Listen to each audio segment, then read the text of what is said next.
A paz do Senhor, meus queridos irmãos. Antes de assistir ao vídeo que você escolheu, eu tenho um recado aqui para você. Aqui na descrição você encontra o link para a minha livraria digital com todos os meus livros disponíveis para você adquirir e ler imediatamente. São estudos aprofundados sobre diversos temas da vida cristã.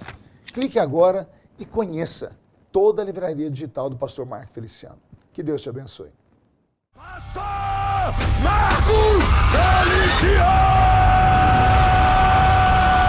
Pentecostal que não faz barulho. Tá com defeito de fabricação, não é? O diabo tem jogado na sua cara, falado pra você que você não pode mais, você não vai mais.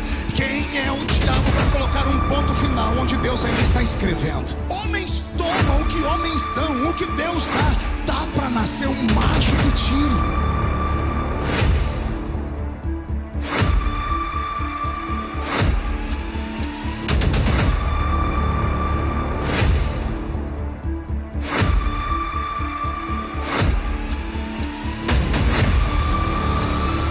Os Samalates e Tobias que falaram que essa festa acabou, morreu, eu te repreendo em nome do Senhor Jesus, porque se ninguém pode falar, eu posso, porque eu nasci nessa tribuna, eu nasci aqui, eu sou prova de que Deus pega o menino do mato e coloca entre os príncipes da terra. Sai da frente, Satanás, estamos em guerra.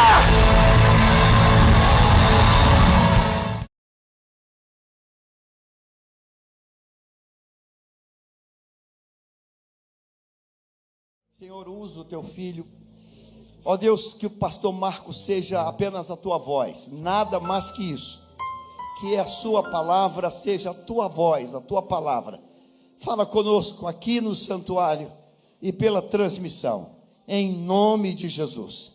Ó Deus, marca esse dia, marca de forma indelével com a tua presença, em nome de Jesus. Amém e amém. Pregue a palavra. Você. Glória a Deus. Muito obrigado. Glória a Deus. Cumprimento a todos com a paz do Senhor. Quem está feliz com Jesus hoje? Então encontre uma pessoa bonita do seu lado e dê um sorriso para ela. Eu amo fazer isso. Os crentes sinceros aparecem na hora. Eles não viram o pescoço para lugar nenhum, né? É uma alegria muito grande estar aqui nessa linda igreja, nesta manhã, conhecendo amigos, revendo irmãos. Era um sonho meu, pastor Jaime, conhecer a Assembleia de Deus aqui de Bom Sucesso. E aprove Jesus que antes de eu ir para o céu, conhecia a igreja, né? E estou espantado com tudo que Deus tem feito com vocês aqui. Eu senti Jesus aqui nessa manhã. Quero cumprimentar a pastora Luciene, uma alegria revê-la. A última vez que eu a vi, ela estava em Nova York. Nos esbarramos dentro de uma loja lá perto. Não vou falar, senão o pessoal vai ficar escandalizado. Não era Quinta Avenida, não, era Chinatown mesmo. Uma alegria revê-la. Um abraço ao pastor Anderson, que foi quem buscou a gente no aeroporto. Ele é um cavalheiro, é um gentleman. Cadê o pastor Anderson? Está por aí? Está lá atrás. Um beijo no seu coração, viu? E obrigado pelo café, né? Eu achei que eu ia ter que pagar e ele pagou o café. Deus é fiel na nossa vida, né? Abra sua Bíblia comigo na primeira epístola de São Paulo aos Coríntios, no capítulo de número 2 e no versículo de número 9. Deus está aqui. Só vou pedir uma ajuda à sonoplastia. Minha voz é muito afônica. Se puder me dar um pouquinho de ganho de voz aqui no altar. O sonoplasta, não sei onde você está. Cadê? Vai ganhar um beijo depois, viu? Pelo sorriso ele está carente. Final do culto. Olha, eu nunca vi tanto dente numa boca só, meu Deus. É sério. Depois todo mundo dando um beijo e um abraço nele, tá bom? Pastor Jaime, obrigado pelo carinho, viu? Primeira epístola de São Paulo aos Coríntios, capítulo 2, versículo 9. Quem encontrou, diga amém. Mas, como está escrito, as coisas que o olho não viu e o ouvido não ouviu e não subiram ao coração do homem, são as que Deus preparou para aqueles que o amam. Eu ouvi um amém? Então eu vou ler de novo. Mas, como está escrito, as coisas que o olho não viu, e o ouvido não ouviu, e não subiram ao coração do homem, são as que Deus preparou para a Assembleia de Deus de Bom Sucesso nesta manhã. Feche a Bíblia, coloque no banco, na cadeira, e com autorização do pastor, pegue na mão da pessoa que está do seu lado, a mais perfumada. Porque eu tentei bonito, não deu certo. Perfumado deve ter alguém, né, pastor Ronaldo? Agora, aperte a mão da criatura com carinho até ela falar aleluia. Pentecostal que não faz barulho. Está com defeito de fabricação, mano. Vamos orar mais uma vez. Senhor, o anjo da igreja já me colocou nas suas mãos. E a minha oração não invalida dele, ela se soma dele. Antes de ministrar, eu lhe faço 2 pedidos. O primeiro é que o Senhor cerque esta igreja com a sua presença. E que num raio de 5 quilômetros, onde houver um demônio alojado, eu dou a esses demônios segundos para sumirem de bom sucesso. Porque se não sumirem, serão queimados pelo poder da sua glória, que aqui será derramada. E o segundo pedido é que o Senhor envie anjos de fogo aqui nesta manhã. Que eles desçam trazendo brasas de fogo, que comecem a esparramar estas brasas entre nós. E onde houver um crente cheio do Espírito Santo, pega ele nesta manhã, Jesus, e renova, e mostra o caminho da verdadeira e poderosa adoração. Fala conosco, fica conosco. É o que eu te peço agora e sempre. Toda a igreja diz. Os que podem, tome seu assento aplaudindo a Jesus, porque Ele é bom, porque Ele é maravilhoso. Me acompanha aqui no teclado o pastor Roberto Marinho.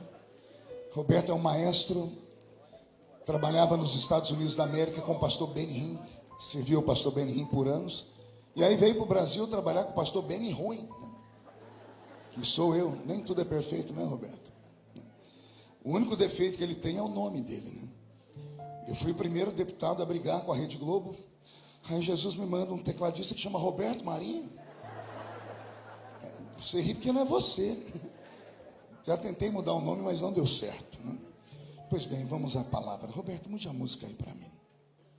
O texto que eu li para os irmãos aqui nesta manhã, ele é um divisor de águas na minha vida, e quero que seja na sua vida também. Eu quero ministrar nesta manhã sobre o tema a igreja dos mistérios. Eu não sei se tem algum crente que acredita em mistério aqui ainda. Eu sou assembleiano e sirvo a Jesus desde criança. Comecei a pregar com 13 anos, pastor Jaime. Mas com 9 anos de idade eu já tinha lido a Bíblia toda, de capa a capa. Não era nossa, porque eu era coroinha lá na paróquia Cristo Rei, do Padre Ângelo. E eu li a Bíblia católica, a Bíblia Ave Maria, de capa a capa. E me apaixonei pela palavra. Aí aprovei Jesus, que um dia eu encontrei uns crentes malucos, porque todo pentecostal não é normal, né? Pode estar, tá vendo? Eles começam a se manifestar. Todo pentecostal, ele anda em outro ambiente. Eu costumo dizer que pentecostais são caminhantes de 2 mundos. Parte deles caminha aqui na horizontal, e a outra parte caminha aqui na vertical. E eu acredito que tem aqui alguém que caminhe nesses 2 mundos. Até porque aqui é uma Assembleia de Deus.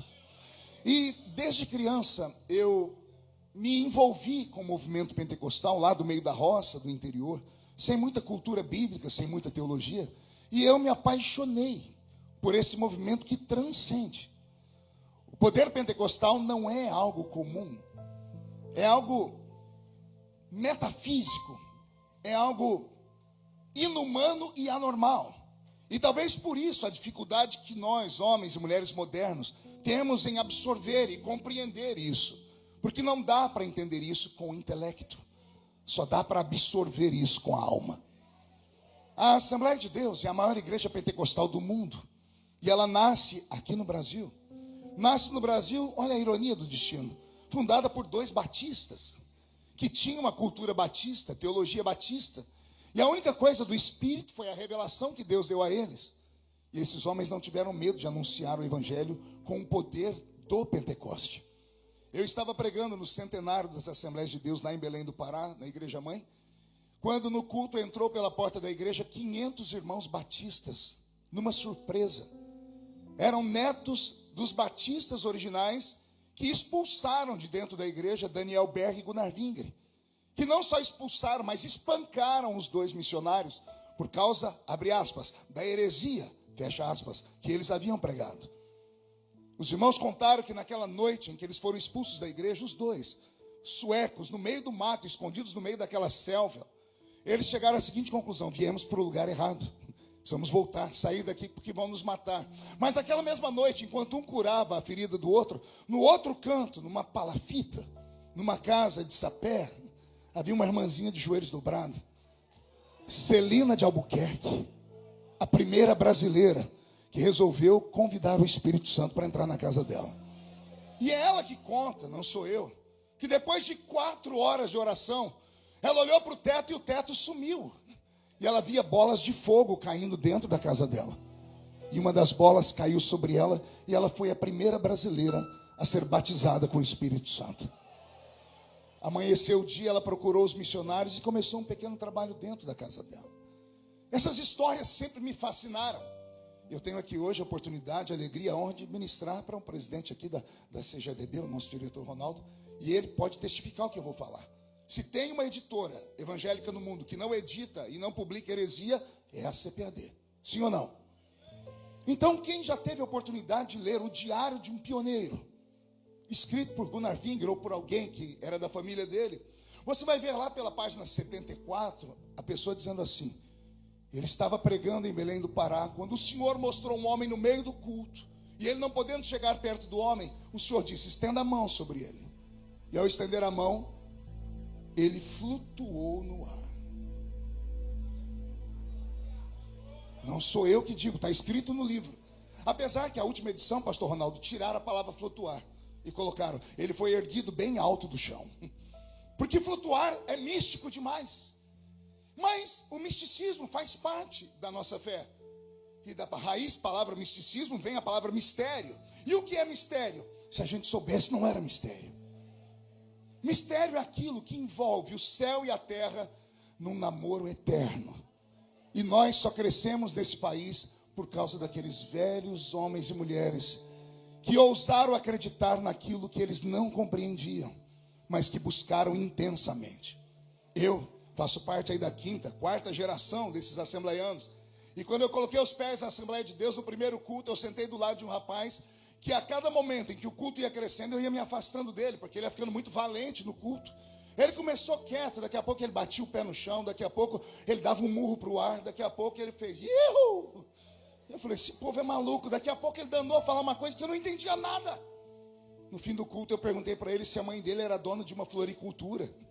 E ele falou: por quê? Eu disse: você passou a reunião inteira falando samambaia, samambaia, samambaia. Eu disse: que samambaia é essa? Ele olhou para mim com aquela boca desdentada. Era analfa de pai, beta de mãe. Ele falou para mim: não é samambaia não, eu falo é língua de anjo. Eu falei: mas você é meu vizinho. Eu nem sabia que ele era crente, era um daqueles crentes 007, escondido. Eu falei: mas você estudou comigo, você não deve se lembrar de mim, mas eu lembro de você. Você fugiu da escola, você não sabe falar nem a língua portuguesa direito. Ele disse: pois é, não falo português direito porque eu fugi da escola, mas nunca faltei na aula do Espírito. E eu falei: que história é essa de língua de anjo? Ele disse: está escrito na palavra. Eu disse: eu já li a palavra inteira e não encontrei isso. Ele disse: você não leu direito, está escrito em Atos dos Apóstolos capítulo 2. Eu disse: lê para mim. Ele falou: eu não sei ler, mas pode abrir aí que você vai encontrar. E eu abri Atos 2, meu primeiro culto na Assembleia de Deus, uma quinta-feira, culto de Pedro, Tiago e João, só 3 crentes naquele lugar, e estou eu sentado no banco lendo Atos 2, aquela palavra entrou no meu coração e me queimou. Estavam todos reunidos no mesmo lugar, quando de repente veio do céu um som, como de um vento forte e impetuoso, e encheu a casa onde estavam assentados. E foram vistos por eles línguas repartidas como que de fogo, as quais pousaram sobre cada um deles. E todos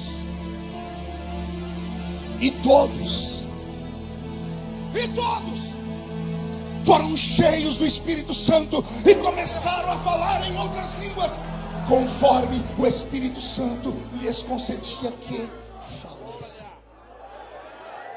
Eu enfatizei a palavra todos, porque em Atos dos Apóstolos, o livro da igreja, da inauguração da nossa fé, da primeira homilia pentecostal, em todos os momentos em que o Espírito Santo desce, ele não segrega, ele desce sobre todos.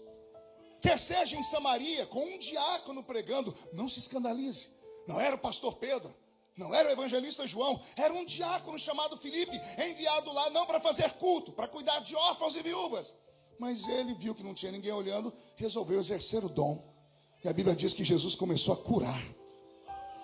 Ele então, com medo de ser excluído do ministério, mandou chamar os pastores presidentes. E lá vem Pedro e João, e a Bíblia diz: e Pedro e João, estendendo a mão sobre o povo de Samaria, eles começaram a receber o batismo com o Espírito Santo. E todos foram cheios do Espírito Santo. Pedro é convidado a ir na casa de um tal Cornélio, um europeu da corte chamada italiana. Pedro chega lá na casa do homem e na frente dele não tem uma plateia. Como eu vi aqui o pessoal na hora do batismo, o pessoal dando grito, tem a plateia, torcida organizada. Pedro foi sozinho com 2 irmãos. Entram na casa de Cornélio, lá está um europeu, a esposa, os filhos, um adorador de imagens. E juntos, empregados e os amigos mais particulares. E Pedro começa a pregar. Eu vou deixar o texto falar. Estando eu falando, caiu sobre eles o Espírito Santo. E não conte para ninguém. E todos foram cheios do Espírito Santo. Quer seja em Atos dos Apóstolos, capítulo 19, Paulo entrando em Éfeso, a terceira maior cidade da Grécia. Ele encontra 12 crentes que estão virando uma esquina. Nenhum deles tinha plaquinha, sou crente. Mas o Espírito que estava em Paulo testificou com um deles que eles eram servos de Deus. E Paulo se apresenta a eles, e é interessante a pergunta que Paulo faz àqueles 12 homens: vocês são da Assembleia de Deus? De qual convenção vocês são? Alguém lembra? Não foi isso que ele perguntou? A pergunta dele é estranha. Paulo diz assim: vocês conhecem o Espírito Santo? De Atos 1 até Atos 19, a igreja já tem 20 anos de existência. Quantos anos? O Espírito Santo já estava na terra há 20 anos. Tem uma igreja em Éfeso, mas os crentes não conhecem o Espírito Santo. Quando Paulo ouve isso, ele percebe por que aquela terra era dominada por demônios. Por isso a carta aos Efésios, uma carta de habilidades espirituais, de batalha espiritual, de guerra espiritual contra demônios, contra as seclas do inferno, contra seres que não possuem corpo, mas se apossam de corpos, contra seres que se alimentam de obra de feitiçaria. E é Paulo que vai desafiar aqueles crentes a crerem no Espírito Santo. E a Bíblia diz: e Paulo, impondo a mão sobre todos, e todos foram cheios do Espírito Santo. Entendeu por que eu enfatizei a parte de todos? Porque quando a igreja nasceu, o Espírito Santo descia sobre todos. E por que o senhor está falando isso, pastor? Porque nós estamos num culto de Santa Ceia. Se fosse um culto de velório, eu entenderia o seu silêncio. Se fosse um culto de derrota, eu entenderia essa sua cara feia. Mas é um culto de vitória. Sendo um culto de vitória, por que você não consegue abrir a boca nem para respirar? Ah, pastor, porque eu sou uma pessoa delicada, equilibrada, estudada, e eu não me deixo levar pelas emoções. Pobre de você. Que pena eu sinto de você, que acha mesmo que por causa da sua cultura, o seu intelecto, o seu dinheiro, a sua riqueza toda, você é melhor do que os demais. Ah, já sei, você é daquela leva de pessoas que dizem assim: o Espírito Santo só desce lá na congregação não sei o nome.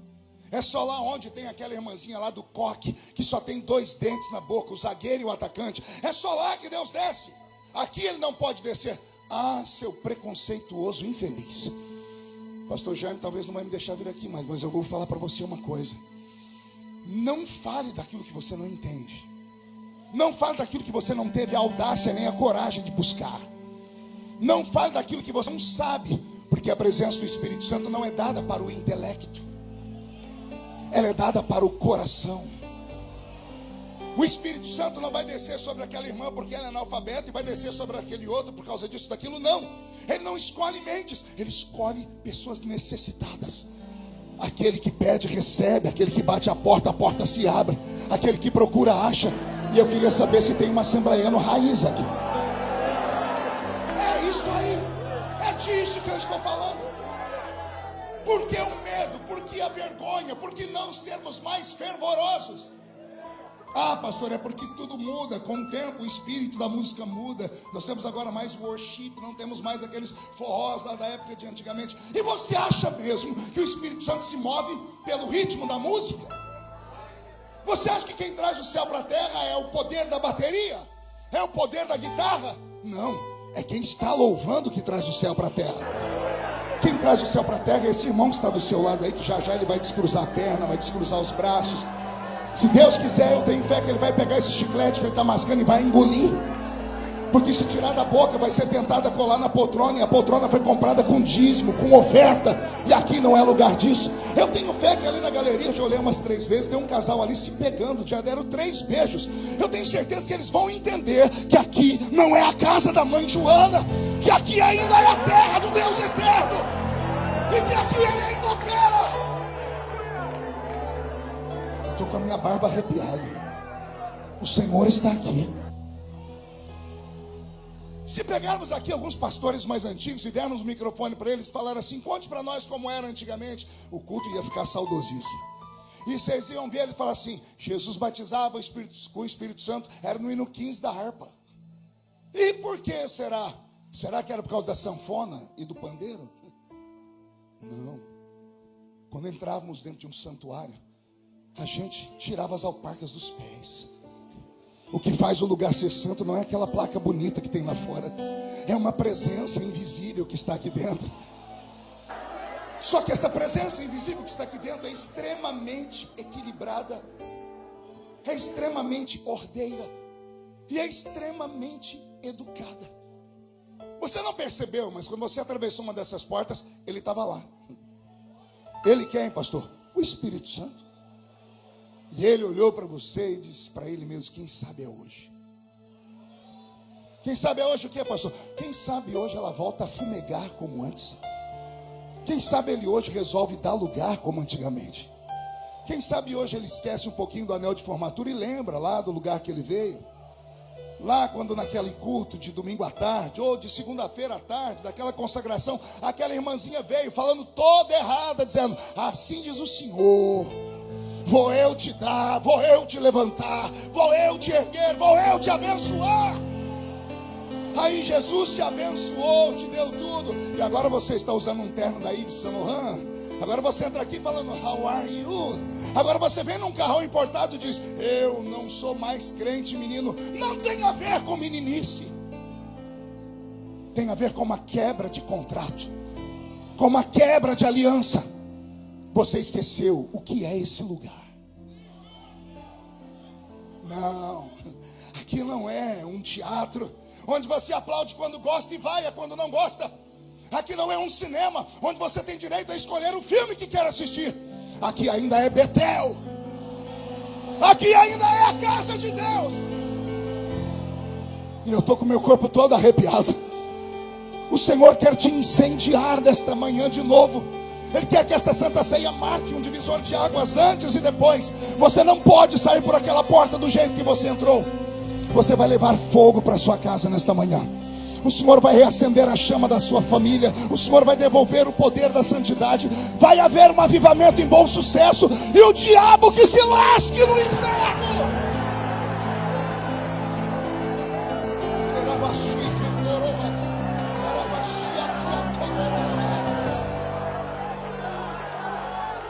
Pastor Marco, o que isso tem a ver com o texto que o senhor leu? Tudo. As 2 cartas de Paulo à igreja de Corinto não são cartas de ensino, são cartas de memórias. Fazia 20 anos que Paulo havia plantado aquela igreja, a igreja de Corinto. Diga comigo, a igreja de Corinto. Meu sonho de consumo, pastor Soares, eu queria pastorear uma igreja como a de Corinto. Pergunte por quê? Só falo se todo mundo perguntar. Pense numa igreja onde os crentes eram tudo virado no giraia. Como assim, pastor? Imagine você congregar numa igreja onde todos os crentes eram possuídos pelo Espírito Santo. É difícil entender, né? Então vamos praticar. Não estamos mais em Bom Sucesso. Estamos em Corinto. E eu tenho uma palavra para você. Cuidado. Pergunte por quê. Esse crente da esquerda aí, ó, é profeta. O da direita, ele interpreta a língua estranha. O que está atrás de você tem o dom de operação de maravilhas. O que está na sua frente, cuidado, ele tem o discernimento de espírito. A turma da galeria lá tem os dons de curar os enfermos. Aquela outra turma tem o dom de interpretar as línguas estranhas. Pense numa igreja tomada pela presença do Espírito Santo. Era a igreja de Corinto. A única igreja do mundo onde o pastor foi obrigado a dar o seguinte ensinamento: irmãos, todos podem profetizar, mas cada um a seu tempo. Por quê, pastor? Uma igreja educada? Não, um começava a profetizar ali, o outro ficava animado e começava a profetizar ali. Aí está ouvindo dois, tem um terceiro profetizando. Imagina que maravilha de culto era essa. Os crentes transcendiam, romperam a barreira, entraram no mundo sobrenatural. É para a igreja de Corinto que Paulo dá o seguinte ensinamento: quando vocês se ajuntam, nada acontece. Mas quando vocês se ajuntam, uns têm salmos e outros têm testemunho, palavra e louvor. Aí Paulo diz: vocês saem da terra e entram nas regiões celestiais. Aqui está o segredo. Os crentes modernos dizem assim: o pastor tem que ficar feliz porque eu pelo menos fui à igreja. Querido, entrar na igreja não é mérito para ninguém. Eu sou da roça, vai perdoando aí meu português. Lá no interior a gente diz assim, fizemos uma piada: por que o cachorro entrou na igreja? Quem sabe a resposta? Porque a igreja estava aberta. Ora, até cachorro entra na igreja. O problema não é entrar na igreja, o problema é entrar no culto. Vou falar de novo. Entrar na igreja qualquer um entra. Agora, acessar o culto não é para qualquer um. É assim que se acessa o culto, é abrindo esses lábios. Os nossos pais nos ensinaram. Os nossos pais faziam tanto barulho que foram homenageados e eternizados no louvor. Onde está aquele povo? Era isso que nos movia. Pastor, mera emoção? Não, transcendência. Céu caminhando com a terra. Comedores de arroz e feijão que no culto arrancavam um maná do céu. Gente que podia até ter um plano de saúde, mas acreditava em Jeová Rafá, o Deus que sara todas as doenças. Gente que, embora indicada para ir dar queixa lá na 5ª DP, ou na 25ª DP, ouvia do pastor: dá queixa na nossa delegacia. Qual é o nome da delegacia, pastor? Círculo de oração. Oh, Jesus amado. Alguém é dessa época? No interior, eu era criança, estava num culto de domingo, a irmã Maria mandou um bilhete para o público: quero dar um testemunho. E o pastor disse: vamos ouvir a irmã Maria. A irmã Maria não olhou para a igreja, olhou para o círculo de oração, falou: minhas irmãs, estou aqui para agradecer a oração de vocês, Deus fez um milagre. A igreja queria saber que milagre. Ela disse: pois é, fui mandado embora do meu emprego e o doutor Roberto não me pagou nada. Aí eu fui falar com o pastor, eu tinha como ir na justiça comum e tinha que falar com o meu pastor, porque eu li lá que não podia levar irmão à justiça, uma coisa assim, eu não entendia. E o pastor disse: se tu crê, leva para o círculo de oração e dá queixa lá. Eu levei o bilhete. A irmã que pegou o bilhete não sabe ler nem escrever, mas ela colou o bilhete no joelho e ela orou: irmãs, eu estava essa semana em casa dormindo, 3 da manhã, bateram a porta, e eu abri a porta, doutor Roberto, o olho inchado, dizendo assim: Maria, quanto que eu te devo? Pô, doutor, tá tarde, amanhã a gente vê isso. Não, Maria, quero te pagar agora. Por quê? Porque eu quero dormir, Maria. Mas o senhor não está dormindo por quê? Que jeito, já tem umas 2 semanas que eu viro para cá, uma voz fala: paga Maria, senão não vai dormir. Eu vim para: paga Maria, senão não tem sono. Paga Maria, senão não tem sono. Eu fui criado nesse ambiente. Aí alguém olha para mim e sempre me pergunta assim: como é que o senhor aguenta? Porque tudo comigo vai para o Jornal Nacional. Porque não é você, Bocó. Eu sei as lutas que eu passo. Aí alguém fala: como é que o senhor aguenta? Para mim é tão simples. Os meus pés, assembleianos, fincados numa rocha.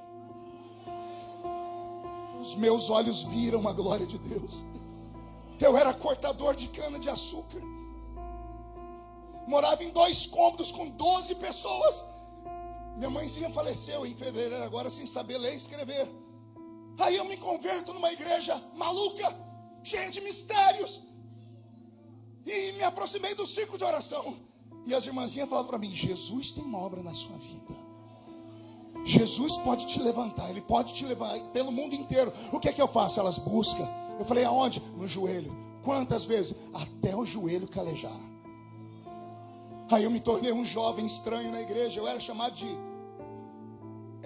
termina com rodinhas. Eu era o famoso espalha rodinhas.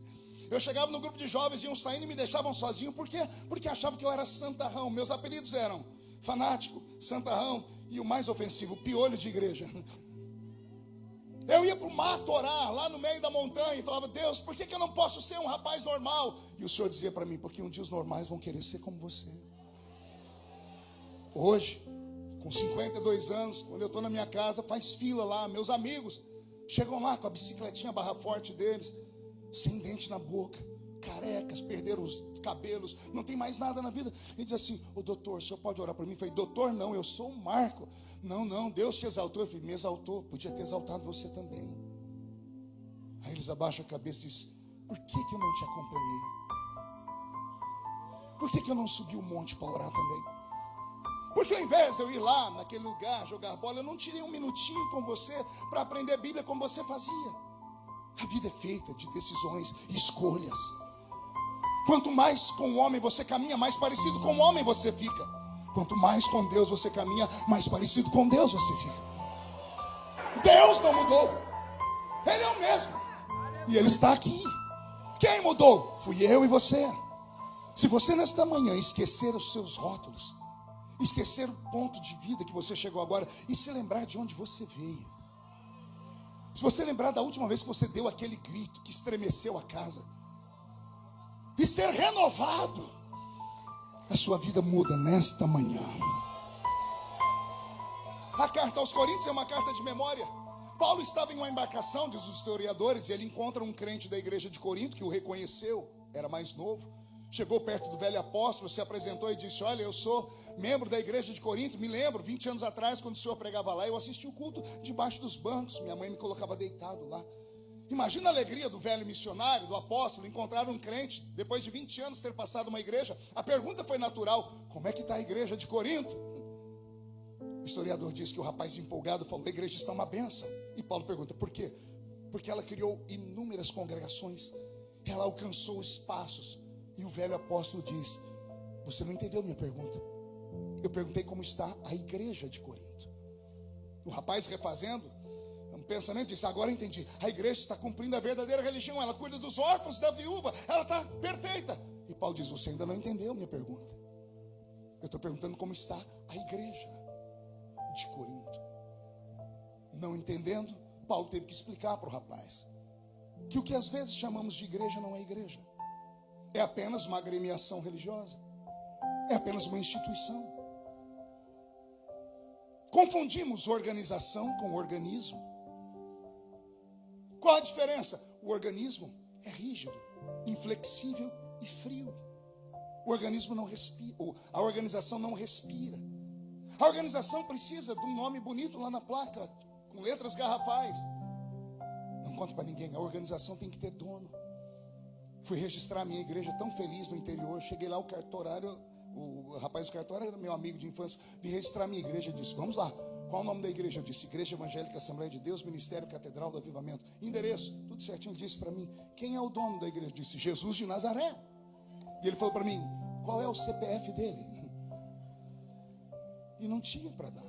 Eu falei: não sei. Ele falou: o CNPJ? Eu falei: também não tem. RG? Também não tem. Ele disse: então parou, porque eu não posso registrar essa igreja. Alguém tem que ser responsável por ela. E tem que ser alguém que tem endereço físico aqui. Eu falei: por quê? Porque a sua igreja vai ter direitos e deveres para com o Estado. Se cair o teto e morrer alguém, a quem o Estado vai acionar? Então a sua igreja tem que ter um dono. E eu, constrangido, disse: põe meu nome aí. Saí, entrei dentro do carro, crente no meio do mato. Falei: Senhor, aquele incircunciso não entende nada. Eu tive que falar que a igreja é minha, mas a igreja é sua. O Senhor disse: ele estava certo. Essa aí que você está registrando é sua. Foi por quê? Porque você que comprou as cadeiras, você comprou a estrutura, vocês têm templo, vocês têm instrumento, vocês têm a nomenclatura, tem a hierarquia, tudo isso aí é de vocês. E Marco, não conta para ninguém, tudo que você acha que é a igreja, não é. Porque quando a trombeta tocar, os bancos não sobem, a tribuna não sobe, os instrumentos não sobem, os títulos não sobem. Eu falei, quem é que sobe? O senhor disse, o organismo. E eu falei, e quem é o organismo? O senhor disse, o organismo é a verdadeira igreja. A verdadeira igreja tem outro nome, Marco. Eu disse, qual? Aqui é Marco, ali é Jaime, aqui é Roberto, ali é Ronaldo. Qual é o nome da sua igreja de verdade aí? É para esta igreja que Jesus disse, as portas do inferno não prevalecerão contra ela. Pandemia, quantas igrejas faliram? Vamos catalogar um monte. Não faliu nenhuma igreja, faliram as organizações. Porque a igreja continuou. Nosso levita, que está com uma gravata linda, que eu estou cobiçando essa gravata desde a hora que eu cheguei. Isso é sério, ele não parece levita, ele parece um manequim de vitrine de shopping center.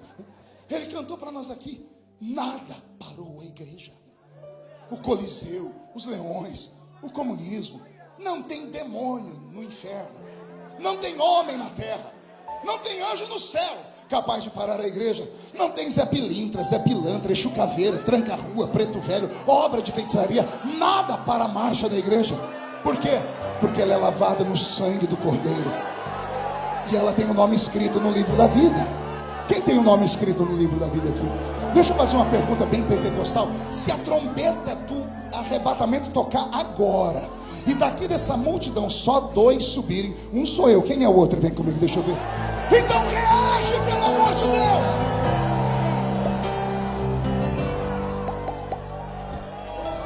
Não fica me olhando com esse olho seco, parecendo olho de sapo que morreu no dia de enchente. Você assembleiano, não fique o culto com essa boca travada. Segura aí, essa boca de aço, essa língua de ferro e esse queixo de concreto. Não, pastor, isso aí é coisa da roça. O senhor veio da roça, acabou de dizer. Eu vim, mas não estou mais lá, viu? Eu me comunico em 3 idiomas, escrevi mais de 20 livros.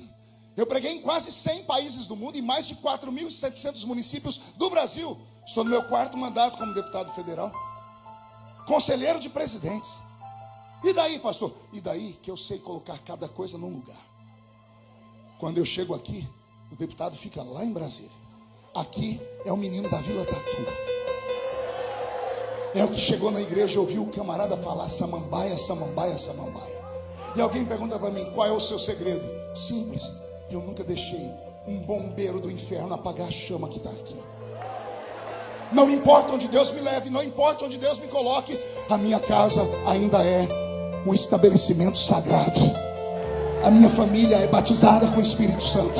E eu sou assembleiano até o tutano dos meus ossos.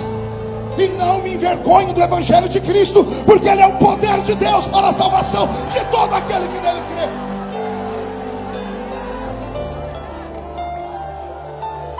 Quando Paulo conta para o rapaz o que é a verdadeira igreja, o rapaz dá uma recuada e diz, agora eu entendi a sua pergunta. Essa aí que o senhor está falando não está muito bem. Por quê? Ela não é mais pura como antes. Ela não é mais santa como antes. Imagina um pastor que fundou a igreja falando, como assim? O rapaz falou assim, olha, eu vou contar para o senhor, mas é da vergonha. A igreja de Corinto comete um pecado que nem o ímpio consegue cometer. Não tem nome para o pecado. Como assim? Tem um moço na igreja que ele está dormindo com a mulher do pai dele. Isso não seria incesto? Seria se fosse mãe biológica. Mas o pai era divorciado ou era viúvo, casou de novo com uma novinha. O pai ia trabalhar, o garoto dormia com a mulher do pai. Mas pior do que isso é que todo mundo sabia. E pior do que todo mundo saber é que ninguém fazia nada. Aí você vai estudar os livros lá com os judeus, os messianos, você fica escandalizado. Você descobre que o rapaz era filho de uma pessoa muito rica e importante da igreja, cujo dízimo sustentava metade do ministério. Então ninguém tocava para que o dízimo não fosse perdido, diluído.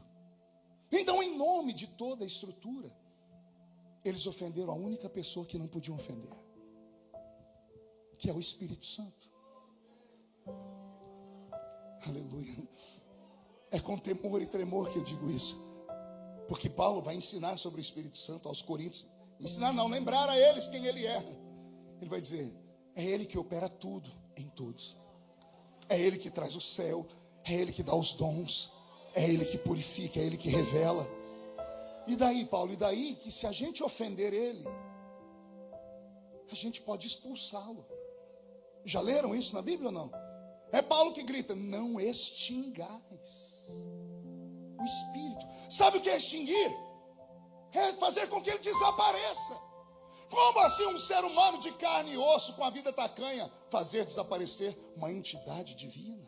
Sim, porque ele é santo. E ele só desce onde há santidade. O símbolo dele, quando veio sobre o nosso querido Nazareno, foi em forma corpórea de uma pomba. Sim ou não? Por que pomba? Por que não uma águia? A águia, sim, é um animal a ser exaltado, admirado. Voa alto, enxerga longe, abre as asas, se renova numa batida contra a penha, quebra as unhas, se esconde por 30 dias e renova por mais 30 anos. Eu conheço crente águia, tem hinos sobre a águia, tem livros sobre a águia. Você chega nos gabinetes pastorais, tem o símbolo de uma águia. A gente não vê o símbolo de uma pomba. Eu conheço crente águia, eu nunca ouvi falar, aquele crente é um crente pomba, ó. Não tem. O próprio diabo arrastou a pomba lá para girar no inferno. Por que o Espírito Santo vem em forma de uma pomba? A pombinha é a única ave do mundo que não tem fel no estômago. Ela não mata. E o fel seria para diluir os ossos e a carne em estado de putrefação que as aves de rapina comem, incluindo a poderosa águia. Ele veio sobre Jesus em forma corpórea de uma pomba porque Jesus era puro, santo. Ele veio em Atos 2 porque a igreja estava em santidade. Ele veio nos ambientes que as pessoas estavam buscando uma mudança de vida. Será que só eu tenho saudade daqueles cultos onde Jesus curava espontaneamente? Nossos crentes, quando querem ver curas, é claro que toda regra tem exceção, mas precisam ligar no culto do Valdemiro ou do R.R. Soares. Quando querem ouvir um testemunho de milagres, tem que ligar em outros lugares. Mas nós somos assembleianos. Nós somos a raiz do Pentecoste. Nós somos a igreja do movimento pentecostal. Herdamos isso lá da Rua Azusa, com Seymour, que recebeu os missionários batistas e que mandou eles, em oração, buscarem. E aos dois orando, levanta um profeta dizendo: tem um lugar para enviar vocês. O nome da cidade é Belém. Os suecos vão procurar no mapa mundi, tem duas. Uma está lá no Oriente Médio, tomada por muçulmanos. Se entra lá, morre. A outra ficava numa terra tupiniquim, no meio do mato, chamada Brasil. O Senhor escolheu essa nação. O mundo espera uma resposta desta nação. Eu estou pregando em uma igreja que tem temor a Deus, eu sinto isso. Estou pregando em uma igreja que tem fome desta presença e desta palavra. Pastor, o que a gente faz? É só incendiar. A receita é antiga, não tem que inovar nada, é só dar glória. Não, você lembra quando você entrou no primeiro culto, você falou: o que é aquilo ali? É batismo com o Espírito Santo. Alguém disse: quer receber? Quero. Então dá glória. Aí você fazia o quê? Glória. E a pessoa diz: continua. Quanto? Até a língua enrolar. É glória, glória, glória, glória, glória, glória. O pastor falou 3 glórias aqui, 3 glórias ali. Eu queria falar 3.000 glórias aqui, 3.000 glórias ali. E esta igreja vai subir até a presença do Eterno. Eu creio no poder desse grito, no poder desta adoração, no poder desta entrega. Quando Paulo percebeu que a igreja havia perdido a pureza e a santidade, isso aconteceu porque a falta do temor levou o Espírito Santo a sair dali. Paulo dá um ensinamento nos 3 capítulos que eu cito, 11, 12, 13, vou citar o 4 e o 14 da primeira carta de Paulo aos Coríntios. Eu vi aqui o nosso professor da escola dominical com uma habilidade tão linda. Um dia, se puder, com o pastor Soares, dizendo: estude esses quatro capítulos e faça um estudo para a igreja.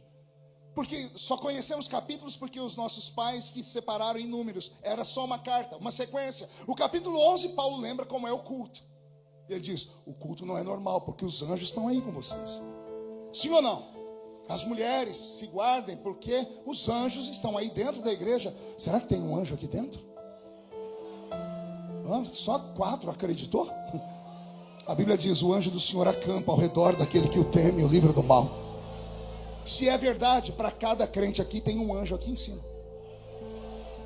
Vamos imaginar? Eles não estão aqui em cima. Fazendo o que, pastor? Batendo papo. Tem anjo que nunca mais se viu. O meu anjo mesmo encontrou com o seu, falou: "Oh, você está aqui? Tô. O que você está fazendo?" "Tô cuidando da Feliciana." "É fácil?" "É nada, eu estou cheio de esparadrapo aqui." "E você?" "Eu estou cuidando daquela querida ali." "E aí, como é que tá?" "Deus tem um plano na vida dela." "E daquele?" "Deus ainda tem algo no ministério daquele homem." "E daquela?" "Deus tem algo." "E o que está acontecendo?" "Depende deles, não depende dele." Por quê? Porque Deus não age, Ele reage. Como assim? A primeira ação é sua, a primeira atitude é sua. É você que tem que pedir, é você que tem que buscar, é você que tem que querer. E o que é que eu faço, pastor? Chame a atenção de Deus. É fácil, isso é claro que é fácil. Alguém aqui já participou daquele culto que você falou assim: "O que eu vim fazer hoje aqui?" Aqui não tem, só na minha igreja que eu pastorei. O que eu vim fazer hoje aqui? Aquele culto pesado, travado, carregado, nada funciona. Aí de repente lá atrás, geralmente vem do fundão, vem um grito: "Glória!" A igreja reage assim, ó. Sim ou não? Todo mundo olhou para a criatura. Por quê? Ela chamou você pelo nome? Não. E por que você olhou para ela? Aquela que ela falou é glória para você? Não. Ela falou glória para quem? Para Deus. Agora imagine, se ela chamou a sua atenção, imagine Deus sentado num trono. Eu escutei um grito. Tem alguém clamando. Deus tem quase 8 bilhões de criaturas para cuidar. Você tem que chamar a atenção dele. Jó falou assim: provoque o seu Criador. Deus está procurando aqui alguém que possa provocá-lo nessa noite, nesta manhã. Como é que eu provoco Deus? Sei lá, pula, grita, planta bananeira, sai correndo, se joga debaixo do banco. Pastor, mas o que a pessoa do meu lado vai falar? Essa pessoa não paga suas contas, ela não morreu na cruz do Calvário por você, ela não tem milagre para te dar, mas ele tem. É só isso. Capítulo 11, Paulo fala: se o culto tiver certinho, os anjos estiverem aí, ele parte para o capítulo 12. Vai estar entre vocês uma outra presença, é o Espírito Santo. E é Ele que opera tudo em todos. E Ele desce com presentes. Ele desce com um armário. No armário tem 9 prateleiras. A chave para abrir a porta desse armário chama-se batismo com o Espírito Santo. Não entendeu? Vou falar de novo. Vocês se ajuntam, nada acontece. Uns têm salmos, outros têm louvores, palavras. Aí o culto começa a engajar. A gente sai da terra. Nós começamos em bom sucesso. Nós já estamos entrando no átrio. Eu quero chegar no Santo dos Santos. Estamos no átrio ainda, mas já saímos da terra. Ao sair da terra, Jesus deu aos pentecostais uma chave: batismo com o Espírito Santo. O que é que ela faz? Ela abre o armário. E quando abre o armário tem 9 prateleiras lá. 9 dons sobrenaturais. 9 dons espirituais. Se a igreja tiver esses dons, a gente vira o Rio de Janeiro de cabeça para baixo. Imagine esta igreja que tem conhecimento, tem gente importante. Imagine se esse irmão que tem conhecimento e é importante se tornar um canela de fogo também. É ruim essa palavra, né? Pois eu vou insistir, porque eu sou da roça. Canela de fogo, sim, Senhor. O diabo não respeita o seu diploma. Isso eu aprendi com o pastor José Bispo dos Santos, que só tinha 2 dentes na boca também, o zagueiro e o atacante. Ele dizia: o diabo não respeita o seu diploma, não respeita o seu dinheiro, mas ele respeita um crente cheio do Espírito Santo. Você crê nessas loucuras? Com autorização do pastor Jaime, levanta a mão direita para o céu comigo, chacoalha ela assim, coloca no ombro do seu irmão e agarra ele com carinho e respeito. Se ele achar ruim, fala assim: o médico falou para não contrariar o pastor Marco, passou dos 50. Agarrou a pessoa, agora chacoalha ela até ela ficar irritada. Isso, sacode ela. Ó, tem gente que nem para me obedecer presta, ó, raça ruim. Agarra a pessoa, chacoalha. Diga assim para ela: Deus te trouxe aqui para isso. Sacode ela, sacode, diga: para isso Deus te trouxe hoje aqui para te dar um sacode nesta manhã. Deus vai sacudir a sua casa, o seu ministério, o seu trabalho, a sua família, o seu filho, o seu neto, o seu primo, o seu tio, o seu avô, a sua avó. Deus vai sacudir bom sucesso. Deus vai sacudir no Rio de Janeiro. Deus vai sacudir o Brasil.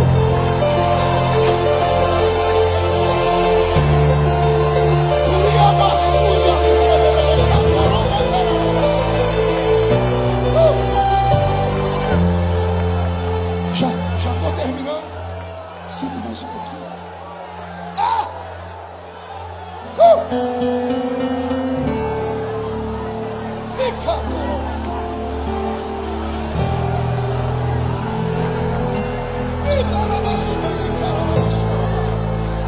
Jesus, onde houver um crente batizado com o Espírito Santo, renova ele nesta manhã. Incendeia na galeria aqui na frente, no meio da igreja. Mostra que o Senhor nunca mudou.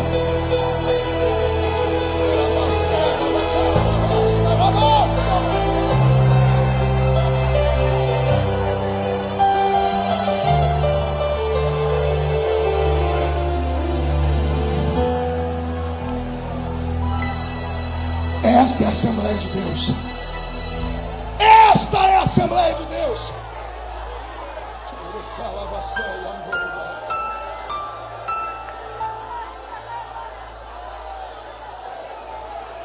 Paulo escreve as cartas à igreja de Corinto para conter aquele esfriamento. Ele começa a desafiar aqueles crentes a voltarem ao primeiro amor, a praticarem a misericórdia e amarem o Espírito Santo. Talvez Paulo tenha entendido uma coisa. Pergunte o quê? A falta do entendimento sobre o mundo espiritual. E aí o que é que ele faz? Ele cria um capítulo inteiro para ensinar sobre o maior de todos os poderes pentecostais, que é o falar em línguas. Capítulo 14 é um tratado sobre glossolalia. É um tratado sobre o poder de falar num idioma que você nunca aprendeu. Agora escute aqui. As pessoas confundem, acham que o Pentecoste é só para gente que não sabe ler nem escrever, é para a pobreza. E os ricos se acham superiores, mais importantes. Mas quando Deus quis revelar o Pentecoste pleno, Ele não revelou aos analfabetos Pedro e João, os pilares da fé. Como assim, pastor? Capítulo 4, verso 13 de Atos dos Apóstolos. Quem está ouvindo Pedro pregar está dizendo: não são, pois, esses homens iletrados, sem cultura? Como, pois, os ouvimos falar com tamanha eloquência? Para Pedro e João, Deus deu alguns dons. Aí para Paulo, que o meu levita também aqui hoje disse que era um homem que tinha dupla cidadania. Paulo era um erudito. Paulo entrou em Atenas, a capital intelectual do mundo antigo. Chegou a ele lá, um homem de 1,5 metro de altura, uma cabeça desse tamanho, calvo por natureza. Há quem diga que era manco de uma perna e caolho. Olha só, você ainda se acha feio. Na carta aos Gálatas, ele diz aos irmãos: o amor que vocês têm por mim é tão grande que vocês tirariam seus olhos e me doariam eles. Paulo era uma criatura, aos olhos de todo mundo, desprezível, um homem minúsculo. Entra em Atenas. Onde ele entra? Capital da Grécia. Para lá. Os gregos até hoje humilham a gente com aquele DNA perfeito deles. Passa um homem bonito na rua, até as nossas irmãs ficam oriçadas dizendo: lá vai um Deus. Ah, Deus grego. Por que será? DNA diferente. Os gregos eram bonitos por natureza. Está achando que eu estou falando muito? Digita aí panteão dos deuses gregos. Por favor, não se assuste. Você vai ver Zeus, um peito desse tamanho, uma barriga de tanquinho igualzinha do pastor Jaime, um queixo quadrado, viril segurando um raio na mão. Vai ver as deusas da Grécia: Artemis, Diana, Afrodite, a deusa do amor, todos perfeitos. Aí entra naquele lugar um ser arrastando uma perna. Ele vai andando e o povo vai dizendo assim, procurando uma madeira. Passa Paulo perto daquelas mulheres, aqueles homens, aquelas beldades. Eles procuram uma madeira e dizem: isola. Alguém tem teorias. A mãe dele jogou pedra na deusa. Para nascer desse jeito, o pai não deu sacrifício a Zeus. Aí entra o Nanico na cidade de Atenas, a capital intelectual do mundo antigo. Na avenida da adoração, a primeira imagem de Zeus, 10 metros de altura, de um Deus com um peito desse tamanho, uma barriga de tanquinho, segurando um raio de ouro. E embaixo, Deus dos deuses. Era para qualquer paroleiro, pregador ir embora. Não, Paulo. Ele avança na avenida, ele encontra a imagem do irmão de Zeus, Hades, uma espécie de morte como a foice, que ele não se dá por vencido. Ele acelera e encontra Poseidon, rei dos mares, uma espécie de sereia, meio homem, meio peixe. Ele atravessa mais um pouquinho, a imagem de Hércules, Teseu. Ele encontra a imagem de Diana, Afrodite, Hera, Hermes, Apolo. Todos os deuses da Grécia tinham um altar. Ele não se dá por vencido. O nanico vai até o último altar da avenida. Aí ele chega no último altar que não tem imagem de nada. Ele olha e diz: aqui eu vou amarrar meu burro. Senhoras e senhores atenienses, vi eu o tamanho de vossa fé nos deuses. O medo que vocês têm de desagradar algum fez vocês erigirem um altar a um Deus que vocês não conhecem, ao Deus desconhecido. A oração chegou até ele, viu? Porque eu sou o sacerdote do Deus desconhecido.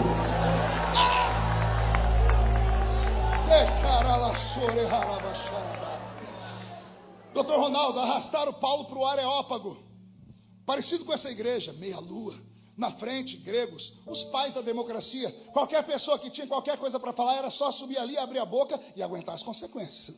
Aplausos ou tomate a comer na cara da criatura. E lá sobe Paulo. A figura dele já assustou todo mundo. Ninguém quer olhar um homem que é mal feito pela existência, nanico, feio. Só que Paulo começa a falar com os atenienses no idioma deles. Ele começa a recitar os estoicos. Caraca! Daqui a pouco ele apela para os epicureus. Poxa! Agora, depois de 2 mil anos, você vai nas livrarias aqui do aeroporto, está cheio de histórias dos estoicos e dos epicureus. Agora, Paulo já dominava o assunto. Quando Paulo fala dos estoicos, ele começa a falar sobre o pensamento dele sobre morte. Os homens param para ouvir. Ganhou os homens. Aí ele começa a recitar os poemas dos epicureus. As mulheres assim: tá vendo aí, marido? Aprende com ele, ó. Ganhou a atenção de todo mundo. Quando está todo mundo olhando para ele, ele diz assim: agora eu vou falar o que eu quero.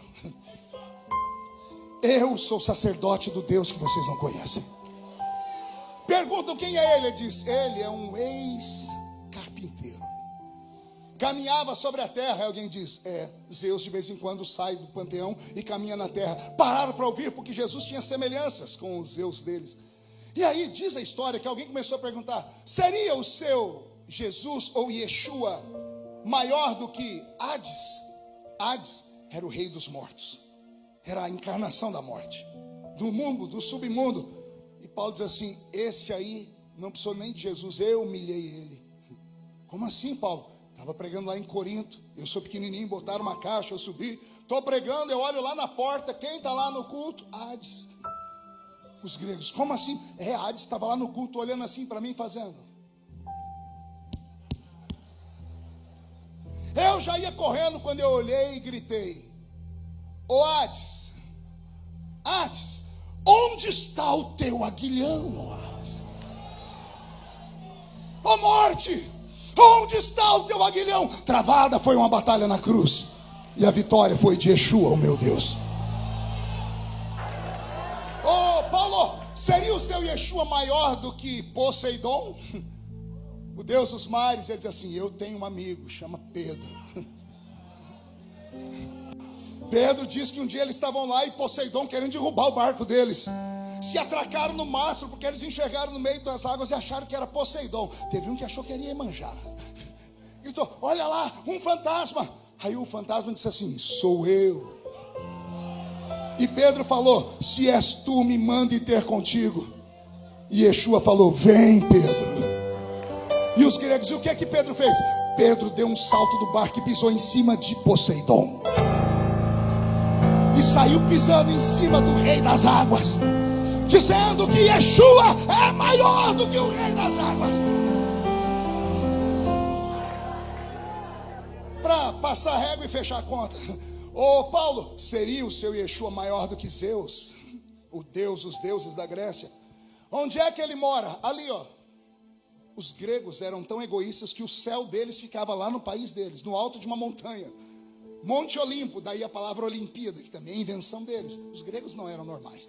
E está lá o panteão dos gregos. Quem mora lá? Zeus. De lá ele governa a terra.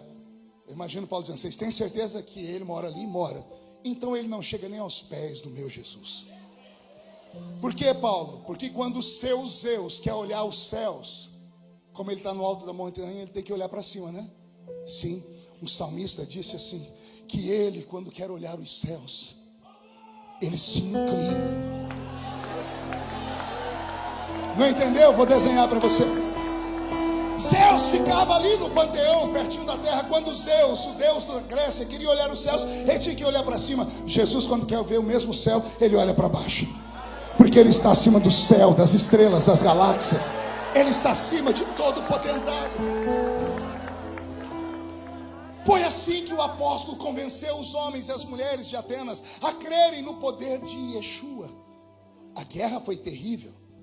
Alguém vai olhar para a Bíblia e vai falar assim, Paulo era muito inteligente.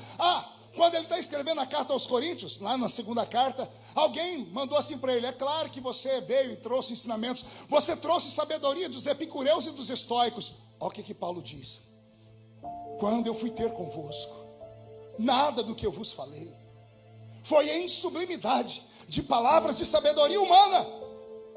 Eu só convenci os seus pais porque eu levei para vocês a demonstração do Espírito de Deus.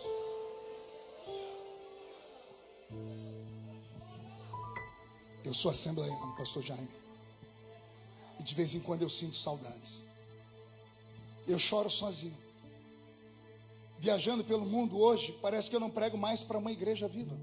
Tem lugares que eu estou pregando para homens e mulheres que ficariam melhores como figurantes daquela série da HBO chamada The Walking Dead.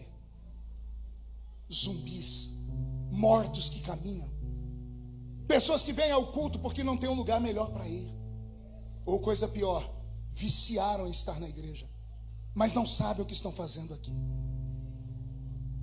Jogam seus corpos pesados na cadeira, esperam que o pastor seja uma espécie de mágico, onde ele use palavras mágicas e tenha uma varinha na mão, onde ele bata 3 vezes e diga, abracadabra. E não é assim que acontece. Dia desse participei de um debate, alguém perguntou, como é que o senhor se sente pertencendo a uma geração de pastores que não tem unção? Eu falei, ô senhor atrevido, por que você está falando isso? É porque na minha época bastava o pastor dar a paz do senhor e o céu desabava. Eu falei, eu também sou dessa época. Eu lembro uma vez eu estava lá em São Paulo, no Anhembi, o pastor Gesiel Gomes foi pregar. Foi logo que a igreja começou a passar pela transição de pular, bater palma. Ele chegou, estava aquele movimento todo, ele dobrou o joelho, ficou ali orando o culto inteiro. Quando chamaram ele para pregar, ele levantou e catou a cadeira. Saiu andando com a cadeira à igreja, ficou quieto. O que esse homem vai fazer? Ele jogou a cadeira no meio do povo. Um irmão levantou a mão e catou. Ele disse, se você não estiver assim, o Senhor não pode te visitar. O culto acabou. Batismo com o Espírito Santo, cura divina. Por quê? A igreja era diferente. A minha geração só tinha 3 lugares para ir: trabalho, casa e a velha igrejinha. Em qualquer outro lugar éramos hostilizados. Então o que a gente fazia? Desabafávamos no único lugar que podia, que era a igreja. Por isso o culto era barulhento. A gente chorava na igreja, a gente gritava na igreja. E Jesus se compadecia. E o céu ficava baixinho. Hoje você está pregando, os crentes estão te olhando, cruzam as pernas, põem a mão no queixo e ficam filosofando o culto inteiro. To be or not to be, that's the question. Ser ou não ser? Será? Deixa eu procurar aqui com o chat GPT. Deixa eu ver o Google aqui. O que diz o filósofo fulano de tal? A pessoa leva 20 dias para voltar na igreja. Você vê a pessoa está estranha, o que é que foi, irmão? Nossa, estou lembrando daquele culto de 20 dias atrás. Era tudo verdade. Aí o irmãozinho simples fala assim, você levou 20 dias? Naquele dia eu já pulei com um pé só. Por quê? Porque eu não fiquei questionando, nem filosofando. Alguns crentes vêm para o culto usando uma toalha nova. Sabe o que é isso, não? Eu, jovenzinho, começando a pregar pelo Brasil, que época difícil. Toda casa que a gente ia, os irmãos tinham um quartinho do profeta. Ninguém mandava a gente para o hotel. Lá no quartinho do profeta tinha uma cama, uma moringa d'água e a toalha nova estava em cima da mesa. Da cama. A toalha, e em cima tinha um sabonete Palmolive. Lembrou, né? A toalha era toda bordada, linda. cheirando naftalina. O irmão tinha casado em 1500. Ele deixou a toalha para o pregador. A gente ia tomar banho. Como é que se enxuga com a toalha nova? Para onde você passa, ela empurra a água. Já tem parafina naquela porcaria. Você vai para cá, a água vai para lá. Ela não puxa, ela não absorve nada. Os crentes estão assim hoje. Eles se vestem de uma toalha nova. O céu desaba, nada cola neles. Cai e respinga para tudo quanto é lado. Eles não absorvem nada. Uma geração rasa. Uma geração que não quer mais ouvir pastores de verdade pregar. Querem ouvir pregadores jovenzinhos, bonitinhos, com a perninha cruzada. Óculosinhos assim. E dizendo, lindo! Fofinha! Querem autoajuda. A minha geração não foi ensinada assim. Nós nunca trouxemos autoajuda. A gente sempre trouxe a ajuda do alto. Já estou encerrando. É no capítulo 14 que Paulo vai sistematizar a teologia das línguas. E ele faz uns ensinamentos que tem que ter exercício mental para entender. Ele vai dizer assim: quem fala em línguas não fala a homens, senão a Deus. Por quê? Porque em mistérios fala com o Criador. Só Deus entende. Ele acha que vai parar por aí. Alguém pergunta, mas explica mais. Ele diz: quem fala em línguas, a mente fica sem fruto, porque não entende o que está falando. Mas o seu espírito ora bem. A gente fala em línguas. Paulo chegou à conclusão que quem está falando em línguas não está falando, está orando. O meu espírito ora bem. Então quer dizer que quando eu falo em línguas eu estou orando. E o que é uma oração? É um pedido, é um clamor. Aqui vai uma resposta para você. Por que você acha que nos últimos 15, 20 anos chegou às nossas portas o suicídio? Crentes com depressão profunda, síndrome do pânico. Eu estava no Mato Grosso pregando, falando sobre depressão. O pastor pediu o microfone e falou: aqui nas nossas congregações temos catalogados mais de 250 crianças mutiladas, filhos de crentes, filhas de senhoras do círculo de oração, se cortando, mordendo a mão, ansiosos, perdidos, completamente possuídos por algo que ninguém consegue explicar, senão pelo fenômeno da maior doença do século, que é a depressão. Eu enterrei um filho na fé meu co-pastor de 33 anos, pregou uma mensagem no domingo, o céu desabou na igreja. Na terça-feira ele pulou de uma ponte de 100 metros de altura. Foi o pior velório que eu fiz na vida. Eu olhava para ele no caixão, fiquei tão passado que eu conversava com ele.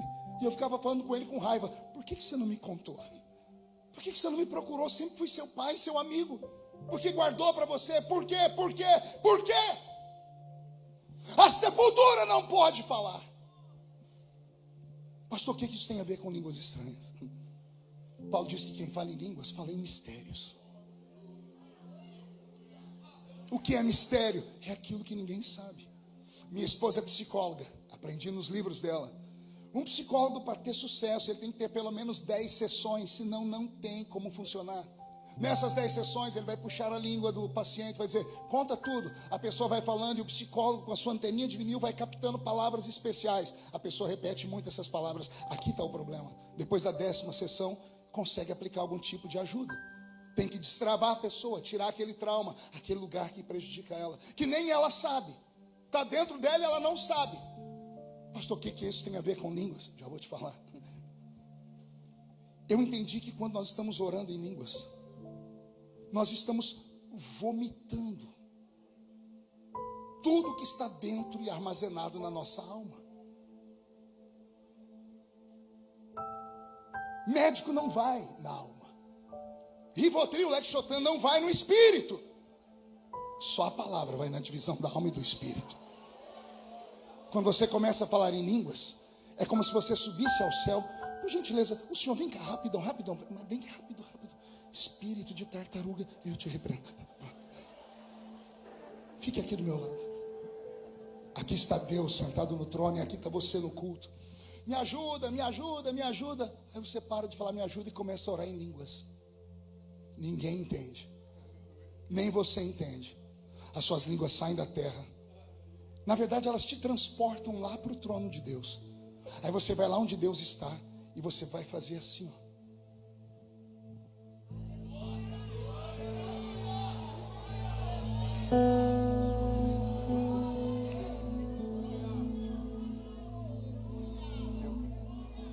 Alguém escutou o que eu falei para ele? Não, por que não?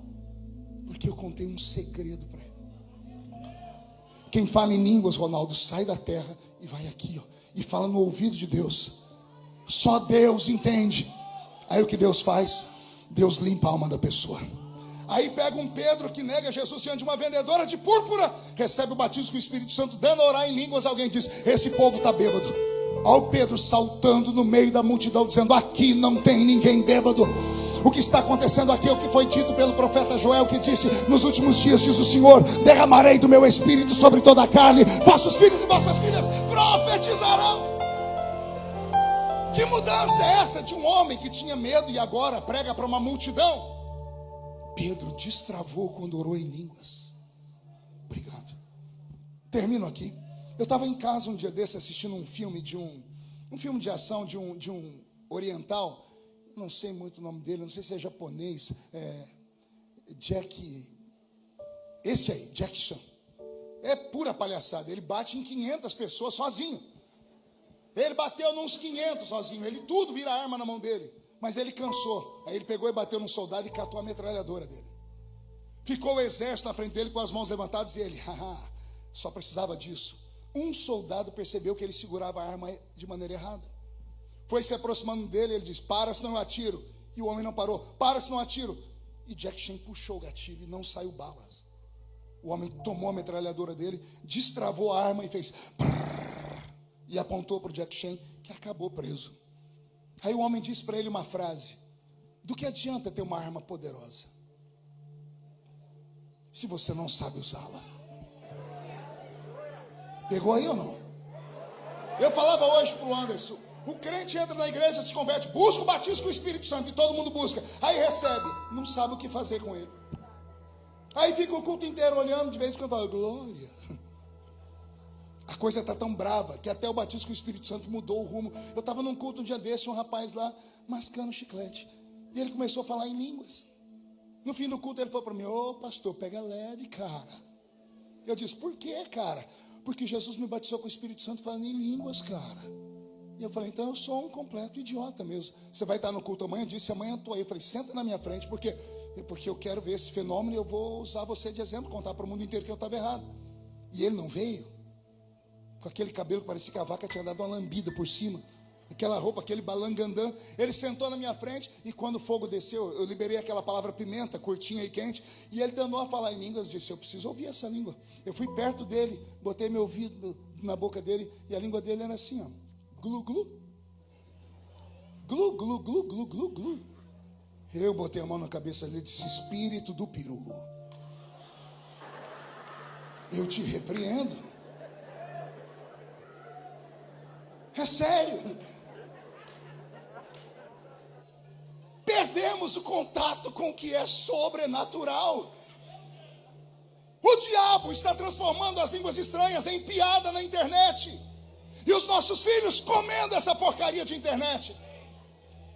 E pior, debochando dos cultos pentecostais. Debochando do que não entendem. Se eu, que sou ser humano, fico triste, imagina aquele que provoca o movimento. Que nesta manhã o Senhor te encha do Espírito Santo.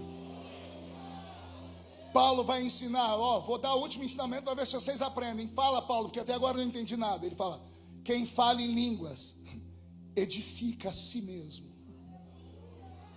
O que é edificar? Compre um terreno, levante os alicerces, constrói a parede e daqui a pouco você tem um prédio. Paulo está dizendo: quando você começa a falar em línguas, você edifica a si mesmo. Você vai crescendo como ser humano. Você vai tendo contato com aquilo que transcende, que é sobrenatural. A sua mente vai a lugares que você jamais imaginou. É um poder sobrenatural que nós temos e não podemos perder. Eu preguei agora 5, 6 semanas atrás no 117º aniversário da Assembleia de Deus no Macapá, lá no estado do Amapá. E o pastor me deu uma revistinha com a história da igreja. A primeira página está lá: irmã Raimunda, primeira crente batizada nas águas do estado do Amapá, uma índia do meio do mato, analfabeta. Quando ela saiu das águas, saiu falando em línguas. Como era feito no meio da rua, tinha um homem lá parado, o homem gritou: como é que essa mulher sabe o idioma da minha terra? E o pastor disse: qual é a sua terra? Ele disse: eu sou judeu. E o que ela está falando? Ela está falando em hebraico. O que ela está falando? Ele chegou perto, ela está dizendo: o meu Deus é o dono dessa terra. Nós somos os descendentes desse povo. Não aceite nada menos do que a plenitude do Pentecoste.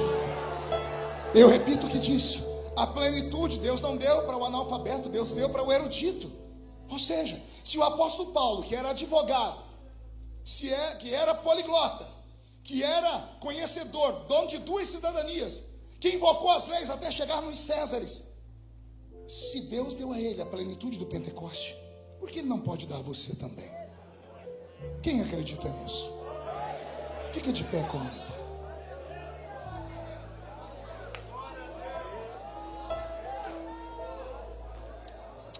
Pode fechar os olhos por um minuto? Pastor Jaime, para concluir, eu posso fazer uma chamada? Talvez ninguém vai vir, mas eu passei da fase de ficar preocupado se as pessoas vão acreditar ou não no que eu falo. Eu vou fazer um convite nesta manhã. É um só. Eu queria convidar homens e mulheres que tenham a coragem de dizer: eu já fui melhor. Eu já fui mais crente. Eu já acreditei mais. Eu queria orar com quem foi batizado com o Espírito Santo e nunca mais falou em línguas. Eu queria orar com quem já profetizou e nunca mais profetizou. Com quem tinha sonhos. Com quem sonhava com obra missionária. Eu queria orar com alguém que tenha coragem de dizer assim: pastor, eu estou cansado de uma vida tacanha, pequena. Eu queria mais. O que eu faço, pastor? Faz igual ela. Vem aqui na frente.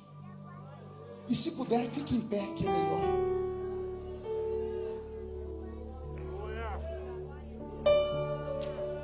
Tirando a sua candoro, baixar a barra.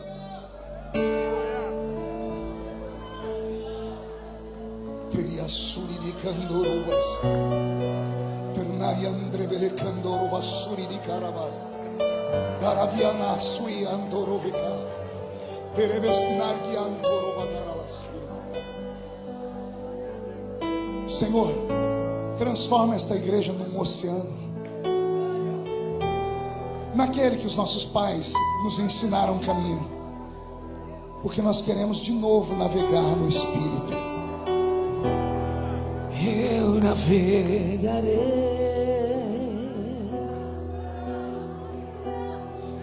no oceano do Espírito,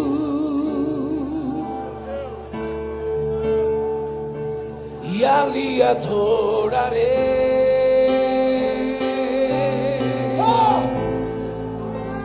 ao Deus do meu amor. Isso. E agora, pastor, agora é com você. Eu adorarei. Eu posso te trazer até a beira do rio. Saltar nas águas é com você. Ao Deus da minha vida. O que eu faço, pastor? Comece a clamar. Que me compreender. Comece a orar. E os batizados com o Espírito Santo me ajudem. Sem nenhuma explicação. Me dá um coral de línguas em bom sucesso, meu Pai. Espírito, Espírito, que desce como fogo, vem como em Pentecoste,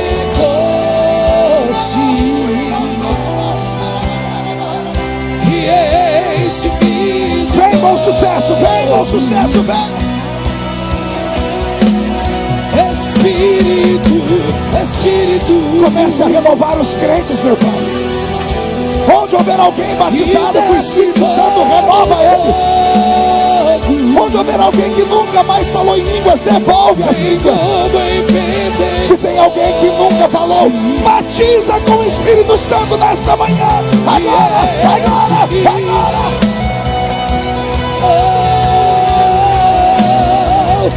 Espírito, Espírito, que desce como fogo, vem como em Pentecoste e enche-me de novo. Como profeta desta manhã, eu libero sobre esses homens e mulheres que vieram ao altar um tempo de transformação, um tempo de mudança, mudança de conceitos e valores, mudança de princípios, a volta ao primeiro amor, a devolução dos dons espirituais, a operação dos sinais, prodígios e maravilhas. Derrama sobre a Assembleia de Deus do Bom Sucesso o avivamento que o mundo espera. Agora, agora, agora, agora. Espírito que desce como fogo,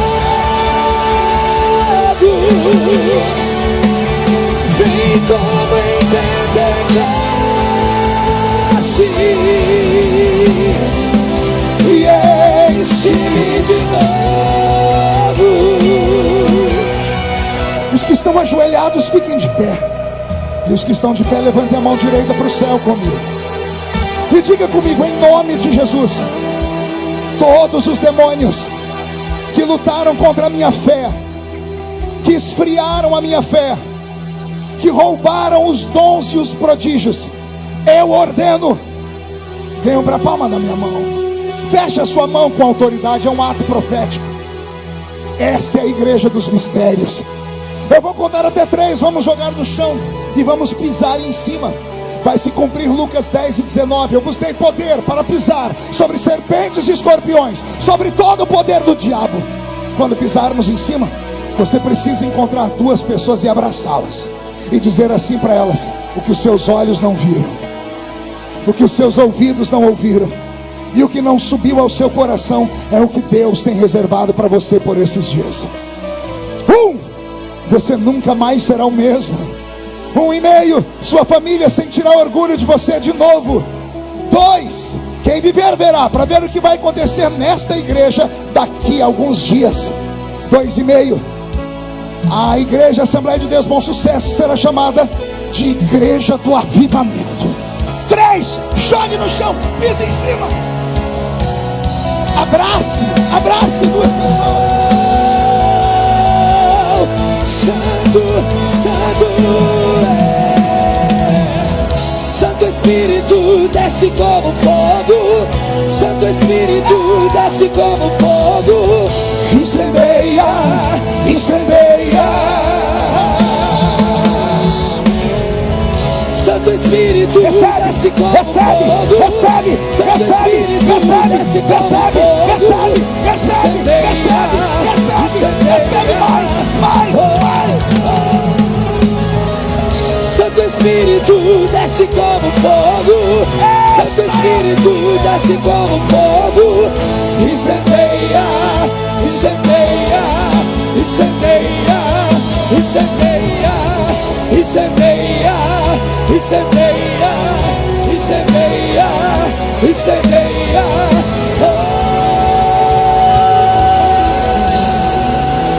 Quem pode aplaudir? Quem pode aplaudir e gritar? Quem pode aplaudir, gritar e dar um pulo para cima?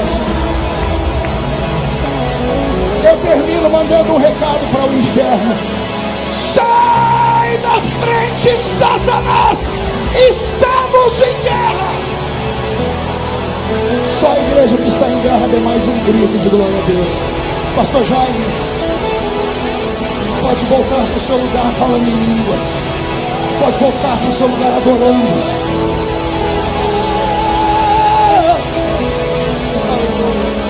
Aleluia! Aleluia! Glória! Glória!